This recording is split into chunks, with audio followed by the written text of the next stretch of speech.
This is just one of the most enjoyable I've ever had. There was just this incredible atmosphere there. It was a lovely day. The rules are the rules. You know the rules, don't you? And we can argue about this all day, I suppose. Yeah, I don't know. I thought they had a great chance to get over the top of New Zealand, but they just couldn't find the killer blows.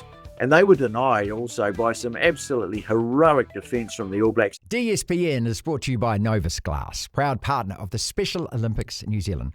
The Special Olympics New Zealand National Summer Games is in Christchurch, Otautahi, this December. Across New Zealand, Aotearoa athletes, clubs, volunteers and families are getting ready, training, supporting each other and celebrating as the flame of hope travels down the country. Text Novus to 3598 to support our athletes. That's Novus, Novus, to 3598 to support our incredible athletes at the Special Olympics in Christchurch, Otautahi, this December. Notice it, Novus it. Welcome to the DSPN. John Walker wins the 1,500 metres gold medal at the Olympic Games. The All Blacks have won by 29 points to 9. The Devlin Sports Podcast Network. DSPN, Tony Johnson from Sky Sport joining us in London now, preparing for what is a season-defining game against England. Grand Slam on the line, third test of 4. We are reflecting, though, on Edinburgh and beating Scotland. And it was a tight game in the end. It was an 8-point win, 25-17. TJ, great call. I loved watching the game. I just thought it was an excellent spectacle to watch. It got a little hairy at 17-all, but never really felt like, that we were going to lose the game. What did you think? Well, first of all, Martin, one of the best occasions that I can remember in rugby, and I've been lucky you, and obviously, the likes of the World Cup final in South Africa in 1995, World Cup finals at Eden Park, at Twickenham. I mean, they obviously have a category all of their own, but just in terms of test matches that are outside the World Cup, this is just one of the most enjoyable I've ever had. There was just this incredible atmosphere there. It was a lovely day in Edinburgh. You don't get many like that at this time of year, but the sun came out, the pitch was great, the fans were in a really good mood, all the pre-match stuff that went on, there was a buzz about the match, lots of New Zealanders there, and what they did, the Remembrance Day thing, just everything that they did leading up to kickoff just created this wonderful canvas for this game to be played on. And in the end, we got an epic. I mean, the All Blacks, to me, in the first 40 minutes, they did really well, and they got that try just before halftime, and you think, well, that's really a reflection of the way they've dominated, not just in the fact that they had the points, but they'd stopped Scotland from scoring a couple of times, and you think, well, they can kick on now, but of course it's never quite that simple with this team. They managed it, Scotland, to give them their credit. They really came back well in the third quarter of the game, and at the same time the All Blacks went back into let's dig a hole for ourselves mode with those sin binnings. But then just the way they collected themselves, they won some huge moments, a couple of great tackles on defence. Peter Luckeye winning that turnover, Damian McKenzie's 50-22. Just those big moments that Scotland couldn't produce, have never been able to produce when they've had a chance to beat the All Blacks. And kind of, in a way, history repeated itself. And I thought in the end, the way they closed the game out was pretty good. So in the end, Martin, I think a wonderful occasion. And enough that we saw from the All Blacks in the first 40 minutes, and the way that they got out of a really dicey situation in the second half. I think you got to be pretty happy with that. Yeah, we did the post-match yesterday, live after the game, and I've reflected pretty much the same thoughts, mate. I thought that when you looked at the first half, I think that first half we played against France in Wellington was probably the best 40 minutes of rugby we played. And I thought that was the second best, because the way we'd started against Ireland, clunky and muddly and all of that kind of thing, you got to look for, I keep saying, gradual improvements every game and tangible improvements. And that was the first one. And I was really impressed with that because we kind of took the wind out of their sails. Just imagine if the game had been, different parts of it in different parts, and they had played the start of the second half and that first half, setting us back on our heels like that, how different it could have been. So it was really important that we started that game really well, and we did. And so that was a big tick to start with. Yeah, that was one of their targets for the game, that they wanted to start better, that they had some rough starts, and against Ireland they had to chase the game a bit, and so they succeeded in that. And there were a number of encouraging things that came out of it. Let's not forget, Martin, that this team were missing their top 3 locks. Scott Barrett, who will be back for Twickenham, by the way, Patrick Tuipulotu and Tupouva'i back in New Zealand. And so you've got a rather untried combination there of Fabian Holland. When I say untried, he just looks to the manner born, doesn't he, as a test lock board, who has been around the team for a few years, but he's had such rotten luck with injuries, and it's so good to see him healthy. And those two, I thought that was one of the most encouraging things to come out of it. I mean, just the way in which Lord summed up that situation. He made that break from the ruck to set up the first try. It just showed that he's got a little bit of X factor about him as a player, but as well as doing the core duties. I thought the dynamism that we saw from the loose forward trio, not a tall loose trio, but just the combined abilities of Ardie Savea, Peter Lakai, who had certainly had some great moments in that game, and Wallace Satiti, the way he held the ball as he carried it, quite brilliant the way he set up that try for Will Jordan. So that was really encouraging. The defence was really good. Yeah, so for that first 40, I agree. There was so many positives to come out of that. But then, of course, the third quarter happened, and you start thinking, well, maybe the momentum did go back to Scotland. And I don't know. I thought they had a great chance to get over the top of New Zealand, but they just couldn't find the killer blows. And they were denied also by some absolutely heroic defence from the All Blacks. And I think that was the other really encouraging thing about it. Okay, we got ourselves into a hole, but players came up with huge plays. The Peter Lakai turnover, Lester Whainganuku turnover, the try-saving tackles made by Damian McKenzie and Cam Roigard to deny Scotland points. And then, of course, the 50-22 by McKenzie. Yeah. And what happened with that was where the match was decided back in New Zealand favour. So, apart that, there was that period in the game where you think, oh gosh, these things are happening again. But I think you look at the total balance of the game right across the 80 minutes. You think, well, they started well and they finished well and they got the job done, and the Slam is still alive going to Twickenham. The most impressive performance of the weekend was the Springboks' second half against France, but we'll talk about that during the week. We're here to talk about our guys. I totally agree with you. And Tony, there was always going to be moments or a moment during that game when everything that Scotland had brought to play was going to come to bear on us. It was never going to be a carpet ride the whole game. And while I was watching it, I was thinking, the other best teams in the world, France and England and Ireland and the Box, Australia, if you want to add them in there, Argentina, Fiji, all of these teams, I was thinking, if they went to Scotland and played under same circumstances, that occasion, I know the Jocks always love playing the All Blacks. It's something extra special. But it's the 100th-year anniversary, and a stadium rocking like that, and a Scotland side that, even though they didn't have a couple of the players, and, I referenced the prop that was sitting in the crowd who you'd been talking about all week, but they were always going to lift their game at some stage. They were always capable of scoring points. And so it was a matter of weathering that storm, wasn't it? And, we conceded 17 points, sure. And that, as you say, that tackle by Roigard to stop the try when he was tiptoeing down the line, Darcy, look, I mean, these are moments in international rugby, and every team is capable of them. It's how you absorb those moments when you aren't playing that well. That's what I was encouraged by, because I didn't think we did that really well against Ireland. I thought the last 20 minutes, obviously, we were brilliant. But this was a different kind of adversity, because all of a sudden, it's like you're up 2 sets in tennis, isn't it? All of a sudden it's 2-1. The other guy's got a break in the fourth.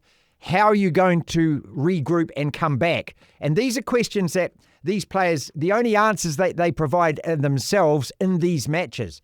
That's what I find encouraging, Tony. You can talk about it, you can practice it, you can train for it, you can do everything else. You've got to be involved at that occasion, at that ground, under those circumstances. So, I know it's probably an intangible and sounds a bit airy-fairy, but I think these are the important things. These are the things that they bank for later on, next year, the year after. Yeah, and I think we saw it in the game against Ireland too, that there was a self-belief in the way they finished that the last 20 minutes of that game, where there was a confidence there that maybe we haven't seen a lot of over the last couple of years. At 17 all, the crowd was in a frenzy, and some of the players I've spoken to just casually, remarked on just what a fantastic atmosphere was, and some of the players who was even saying, just how powerful the power of that national anthem when they sang it. It really, the All Black players really felt that. And so to come out of that situation where the momentum really was with Scotland, come up with those big plays, I think that is really encouraging going forward. Obviously, they have still got to look at some of the decision-making that goes on. And you don't want to pour too much cold water on it because they got the job done, they got the win, but you can't afford to have three guys sent to the sin bin. We've seen B, and all of them were needless. All three of them were needless yellow cards. And you lose three players to yellow cards. That's worse than having a player 20-minute red carded. And obviously, or in what France with the way South Africa were able to play, having lost a guy to a permanent red card, but not everyone can do that. So that's something that still has to be addressed. That's I guess that's a bit of a culture thing that has to be addressed. And look, they can't afford to do that at Twickenham this week. I was there for a test match in 2005 when they won the Grand Slam, and they had to play a large chunk of the second half with 14, maybe I think at one stage 13 players on the field. That was a team with Tana Umaga and Dan Carter and Richie McCaw and what have you, and they were good enough to ride out the storm. I don't think they'll get away with it if that happens again against England this week. So they have to be ultra careful. They have to keep working on that discipline because that lets the opposition team. Scotland should be credited. They created the momentum, they created the pressure, and it was the response to that which resulted in those yellow cards. But that's something they have to sort out. But there are other things about the game and that were really encouraging. That maybe they didn't create enough opportunities out wide. They were, Leroy Carter didn't get too many opportunities in the game. I thought Caleb Clark was really good until he went off, and from what I can understand, though, he'd be very doubtful to play at Twickenham, by the way. Okay. He failed an 8-shot. And unless he can get around the protocols, I think there's further testing to be done. It could be that they go in without him. Other injury news, Scott Barrett, looks like he'll be fine to play. And that'll be good. So they'll go back to probably Barrett and Holland with Lord off the bench. Ethan de Groot took a fairly heavy blow to the I think the eyebrow, the brow area, but I think already there's signs that's not going to keep him from playing in the game, or they'll be keeping an eye on that during the week. Damian McKenzie looked like he'd been in the trenches. Had a pub fight, didn't he? Yeah. How good was that? Oh, Tony, I want to get on to him, and I'm going to save the best bit till last, and that's talking about Damian. The yellow cards, I don't have any argument at all with them, and I think that two of them are particularly stupid, I thought. And we saw Will Jordan and Sever Reece get carded against Argentina for very similar things. One was an attempted knockdown. The other was Jordan obstructed a player. And I wonder whether Leroy Carter was a bit frustrated. But at the beginning of the year, we talked about this because it was something that had really infected the All Blacks, that we kept playing with 14 men in test matches and we got to have 15 on the field. And we'd gone back to the bad old days it was. Look, Ardie Savea's one, when it comes to that, Tony, I mean, you've watched so much rugby, you're getting pounded on the line, pressure builds up, and eventually the ref just runs out of patience, says, next one goes. And so I suppose, the player's always going to think, well, in the heat of the moment, he's going to go for the ball. I can understand that one. The other two were really unnecessary. And I'm cutting some slack because they're young players and they will learn from this. But I suppose, Satiti, in the heat of the moment, you've got to decide, unless you can get two hands on that ball, you're going off for 10. That's the rule these days. I suppose you've got to balance that up with thinking, God, if he gets past me, what's he going to do? Is he going to scorch 70 metres for a try? So, but yeah, I agree. They're unnecessary. I didn't have a complaint with any of them, just like I didn't have a complaint with the red card to DeLuga for South Africa. That's a shoulder to the head. The rules are the rules. You know the rules, don't you? And we can argue about this all day, I suppose. Yeah. Fortunately, because of getting back from the game, I only have seen the highlights of the game from Paris, extended highlights, and I did catch the end of the game. I thought the Springboks were absolutely awesome the way they closed that game out again, and just the quality they can bring off their bench. It's unparalleled at the moment, and the brilliance of those backs. So they've got all those strengths that they have had over the years, but they've got another element to their game now. Listen, mate, there's one other point I wanted to make too.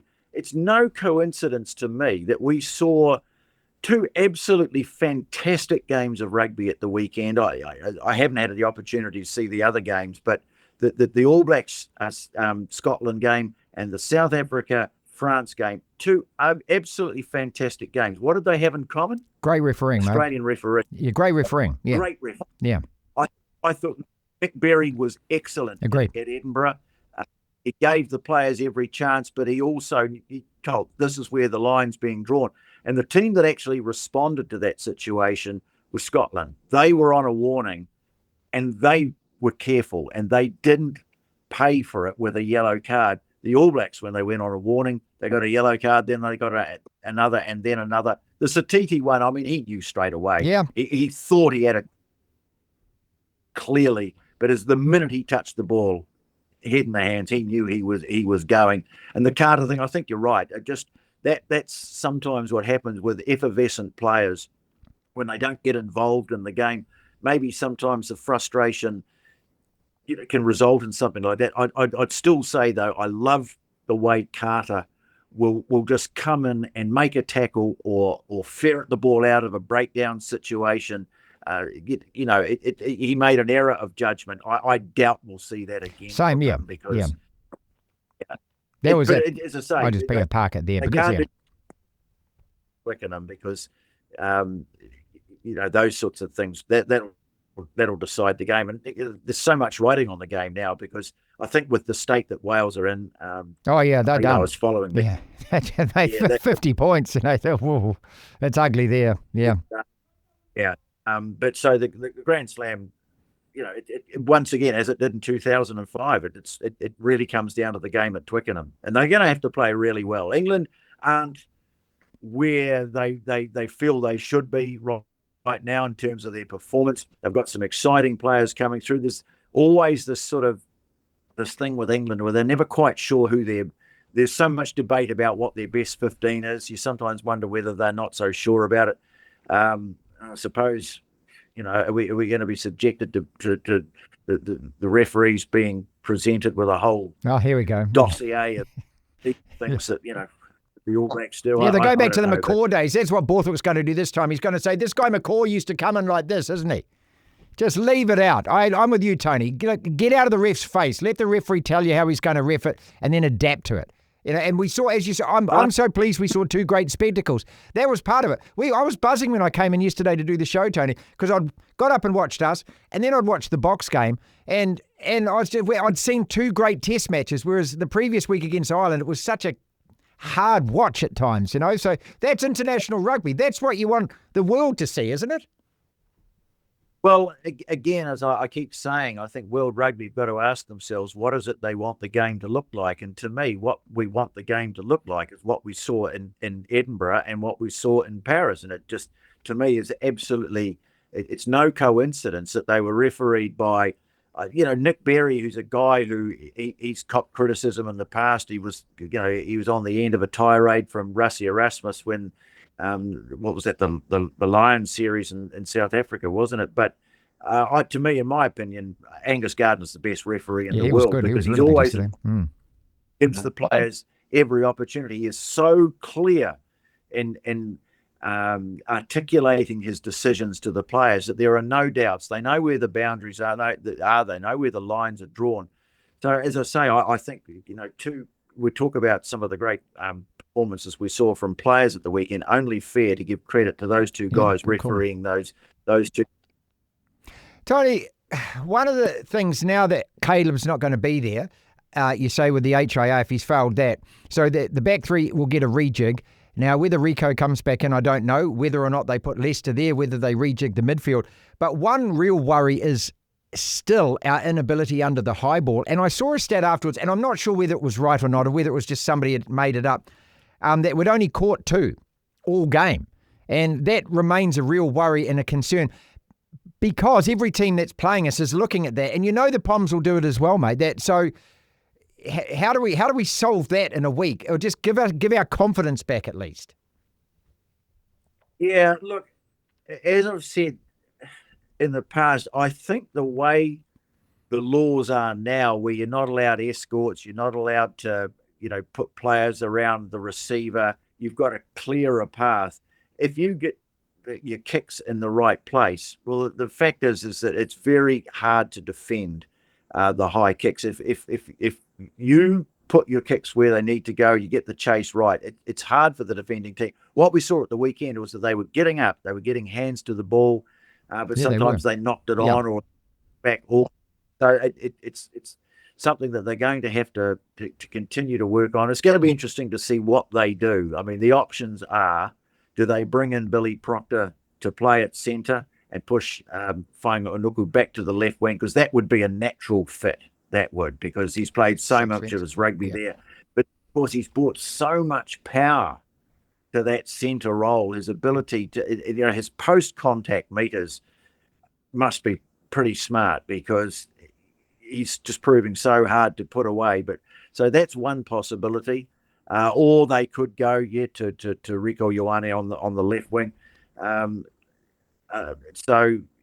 Billy Proctor at centre. I guess we'll start to get some ideas about what they're likely to do as the week wears on. Might be interesting to see who they put up for interviews early in the week. That could be something. Always. I want to finish with Damian McKenzie, and here's a selection conundrum as well. Here's a guy that has come on for 2 test matches in a row now and really made a difference. That is what impact is. When he has, the time and he executes, and he's such a skillful player. The 50-20-20 was just brilliant. It was a 60-metre kick, Tony. I mean, you were there, you saw it live.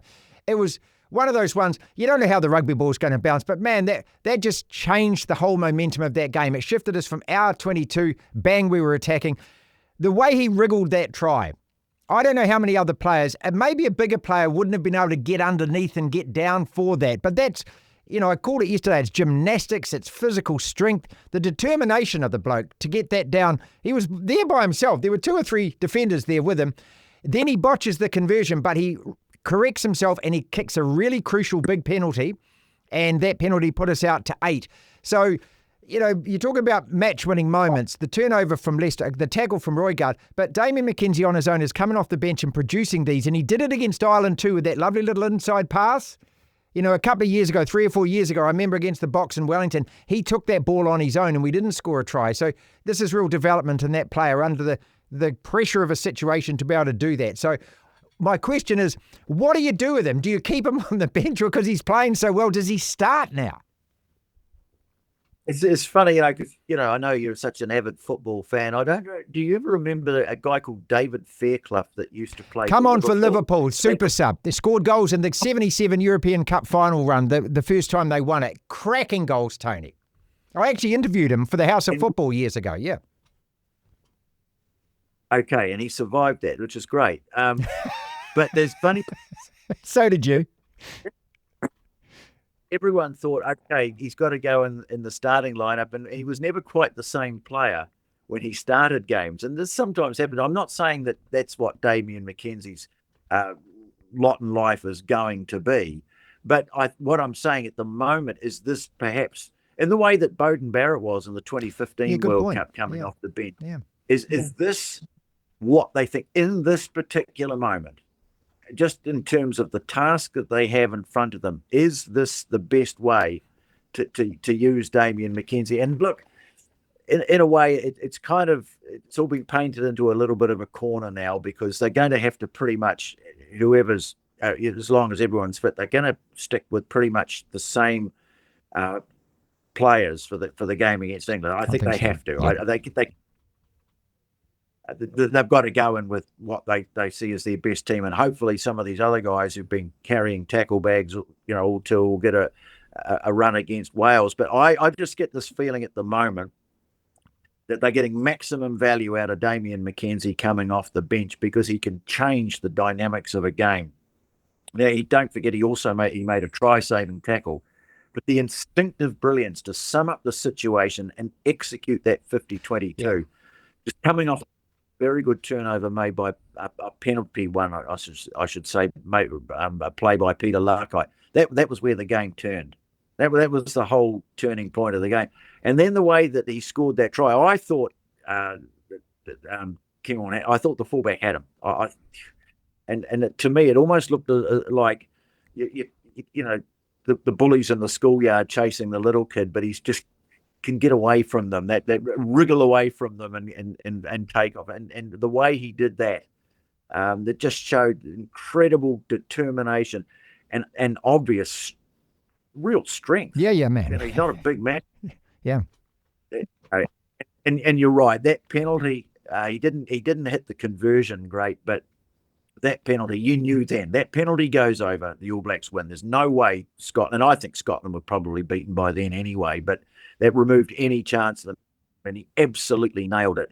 And to me, it was a match-winning hand, but I just think that was the pinnacle of his career so far as an All Black. That time when he came off the bench, and I just suspect, and I know people would, a lot of people would love to see him start and maybe try and weave that magic, but I think they like Barrett's control, or the way he navigates the game, and just the way McKenzie can come off the bench and change the tempo, the dynamic, the direction, however you want to put it. That was very evident in the game, and I'm quite certain that that's what will happen at Twickenham as well. Always a pleasure, mate. We'll catch up with you, of course, after the team announced Friday morning our time. It'll be Thursday night New Zealand time, but we'll talk to you. It'll come out Friday here on the DSPN. And it's a different build-up and a different experience going to Twickenham. It just seems a lot more kind of friendly vibe and everything. Now it's war, isn't it? This is, we've never liked playing England. We've never liked playing them at Twickenham. The hooray Henry factor as well as that. They love it. They'll be looking to knock us off, and this will be their season-defining game as well if they do. Because you look at their results since they lost to Ireland, first game of the Six Nations, and they've won everything since then. And I've read a few people making comments about, they didn't play that well against Fiji. If you put 20 points on Fiji these days, that's a good result, Tony. They've beaten Australia comfy. They've beaten Fiji comfy. They're building nicely, and they'll be looking at this game thinking, here's our scalp. Yeah, and they love a win over the All Blacks, particularly at Twickenham. And of course, as any All Black will tell you who's experienced, it's the last place the All Blacks will want to win. They'll have to play well to beat this England team. They're not quite where they want them to be right now. As I say, there's still some uncertainty over what their best 15 is, but they've got some brilliant young players coming through. You're right, it's a different kind of thing. As I say, the atmosphere at Murrayfield was generous. It was spirited. It was really nice. It was friendly. Of course, they got their voices going behind Scotland, as you'd expect them to do. But it was just such a terrific atmosphere. Twickenham will be completely different. It'll be hostile. They won't go quiet for the haka. They'll sing that song about slavery.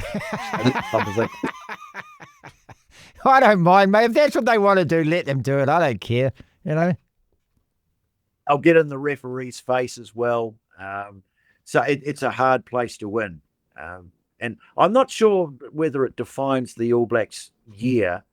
I'd better put it this way. I think if they were able to win this, finish the year with a Grand Slam, then and 6 wins in a row at the end of the year and just 2 losses, I think that would make for a fairly significant step forward in the evolution of this All Black team. But it's going to be very, very hard. They're going to have to be disciplined, really disciplined, because I think the crowd at Twickenham, they get in the referee in his ear. It's probably one of the hardest places to referee in the world, let alone play in the world. England, they bring some qualities to the game as well. So the All Blacks are going to have to play really well. They're going to have to be disciplined, but they're going to have to back themselves to play the sort of rugby that they're capable of playing. They're not going to grind it out over England. They're going to have to make attacking plays as well. So, yeah, I'm looking forward to the build-up, although I'm not sure, there'll be the stories about the haka should be banned and all those sort of things. Every time, mate. Yeah. But still, it's something to really look forward to. And obviously, it is now becomes the key point in this whole interview tour. Huge thank you to Novus Glass for sponsoring this episode of the DSPN and for being a proud partner of the Special Olympics New Zealand. This December, over 1,200 incredible athletes, along with hundreds of volunteers, coaches and other support staff, will be making their way to Christchurch or Tautahi for the Special Olympics New Zealand 2025 National Summer Games. Novus Glass is proud to be supporting something special, and you can help support the athletes too by texting Novus to 3598. That's Novus, Novus 3598. Thanks again, Novus Glass, for supporting us here on the DSPN. Windscreen, crack or chip, notice it, Novus it. This is the DSPN.